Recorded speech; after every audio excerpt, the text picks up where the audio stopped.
claim understood in the context of this claim, we are experiencing a crisis of imagination. We find ourselves in these dark times unable to imagine the world otherwise. The world as it is seems to be our permanent docking station.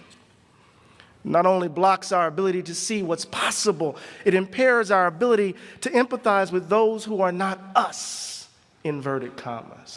This crisis of imagination says something about our characters, who we take ourselves to be. Remember, imagination is bound up with that ability to empathize, sympathize with others, to see yourself, right, in someone who's not you, right? Putting oneself in the place of another and of many others, right?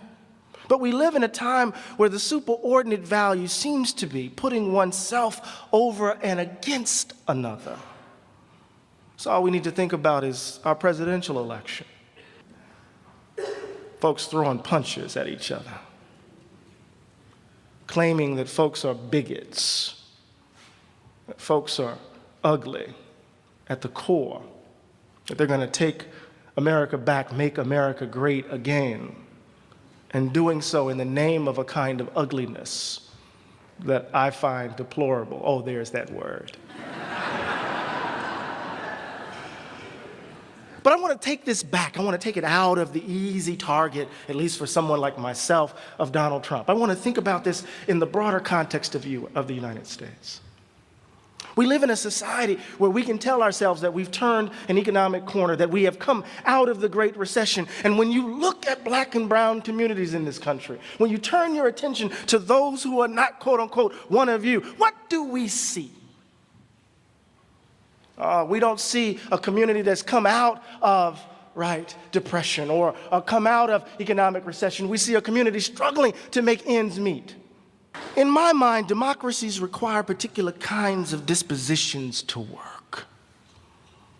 But something has distorted and disfigured our national and individual character. Remember, I said there's a crisis of imagination. Imagination involves what? Not only just simply the fantastical and the creative, the imagination involves what? This ability, to see oneself, put oneself in the position of another, that has something to do with our characters. I want to say that something has distorted and disfigured who we take ourselves to be, and I call it the value gap. Now I'm about to get into the substance of it, taking my watch off, right? What is the value gap? The value gap is the belief that white people are valued more than others. Oh, I'm going to say it again.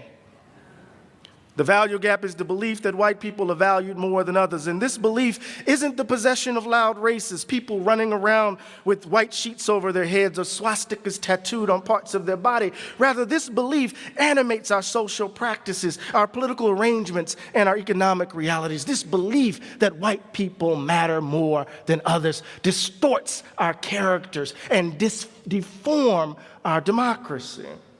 I like to tell the story of my father, who was the second African-American hired at the post office in Pascagoula, Mississippi, the place where William Faulkner honeymooned. And back then, getting hired at the post office was high cotton, right?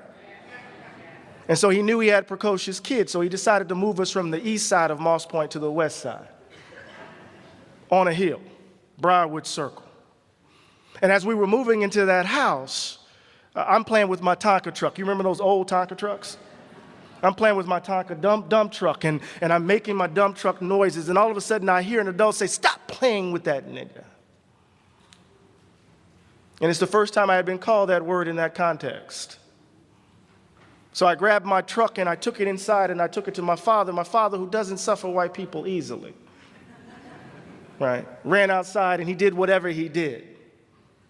But that's how we typically tell the story of American racism, right? Some black family achieves the American dream. They move to a big house on a hill, and then some child is wounded by some mean-spirited adult who calls them the N-word, and then that child has to work all of her life to prove that she's not that.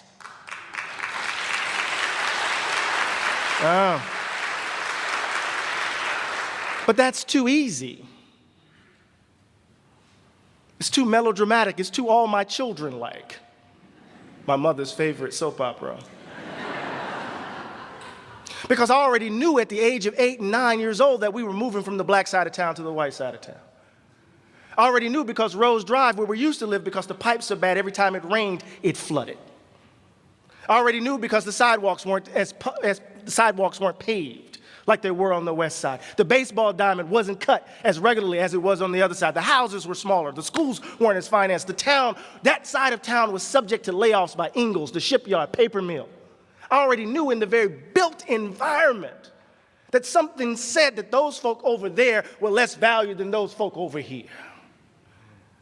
We want to look for the bad racist, right? The obvious racist, but we are making choices day in and day out, right, that sustain racial inequality in this country. My colleague Imani Perry calls it a cultural practice of inequality. Let me give you an example of what I mean. I believe the planet is actually getting warmer. All right, you feel me? It's hottest summer on record, hottest year on record. But if you look at my house, and you look at my car, and you look at my light bulbs, you look at the way I live my life, the daily choices I make, you would think I believe the planet was all right. My day-to-day behavior suggests that I am a climate change denier. So there are folks running around here who are saying that they are committed to racial equality, but their choices. I just want my kids to go to the best schools. The social sciences have already said that whenever you hear that phrase, it's usually a proxy for how many black and brown kids attend my school. I want my neighborhood to be safe. We know what that means. I want my property values to stay. We know what that means. Right? So it's in the kind of order, the cultural practice, the value gap is evidenced. Let me give you a quote from James Baldwin in The Uses of the Blues. Y'all all right? Baldwin clearly states what he takes to be the Negro problem. I'm talking about what happens to you if you've barely escaped suicide or death or madness or yourself. You watch your children growing up, and no matter what you do, you are powerless. You are really powerless against the force of the world that is out to tell your child that he has no right to be alive, and no amount of liberal jargon, no amount of talking about how well and how far we have progressed does anything to soften or to point out any solution to this dilemma. In every generation, ever since Negroes have been here, Baldwin writes, every Negro mother and father has had to face that child and try to create in that child some way of surviving this particular world. Some way to make the child who will be despised not despise himself.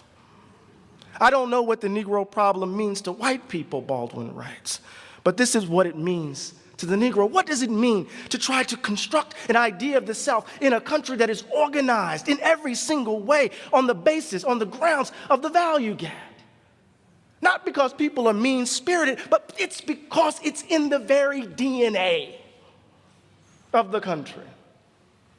And this is what makes addressing the problem, I'm leaving my notes now. This is what makes addressing the problem of white supremacy, of racial inequality in this country so difficult, because we refuse to look the ugliness of who we are squarely in the face and dare to imagine ourselves differently.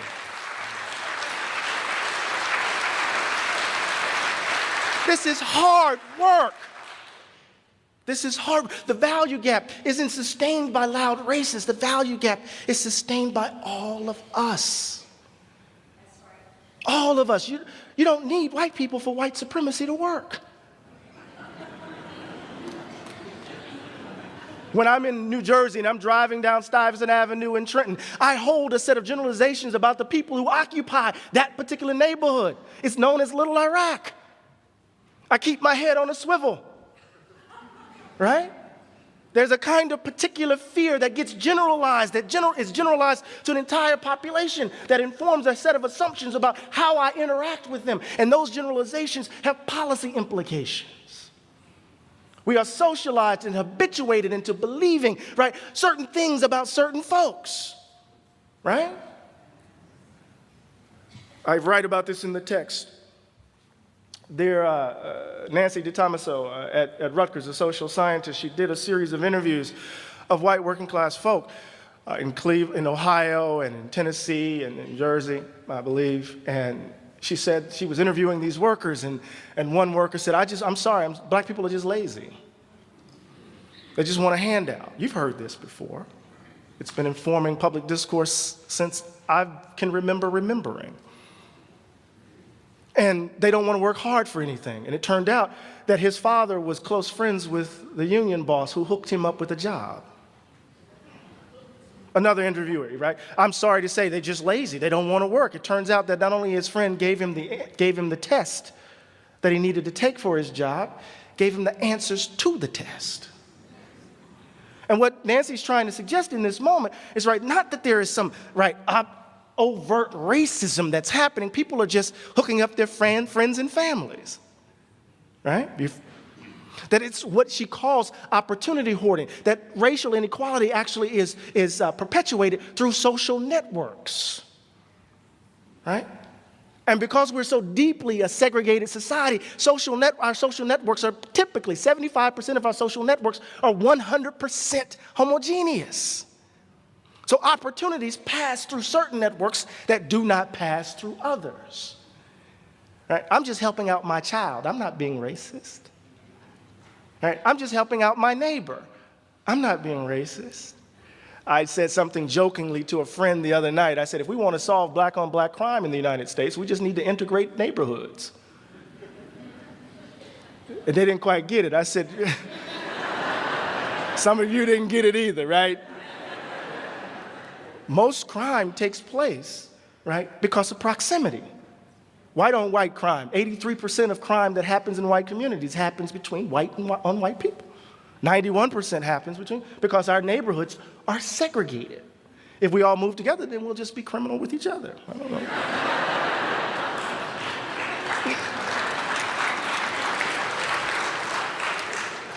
Racial habits. The value gap distorts who we take ourselves to be. It blocks the way to the formation of the kinds of people democracies require.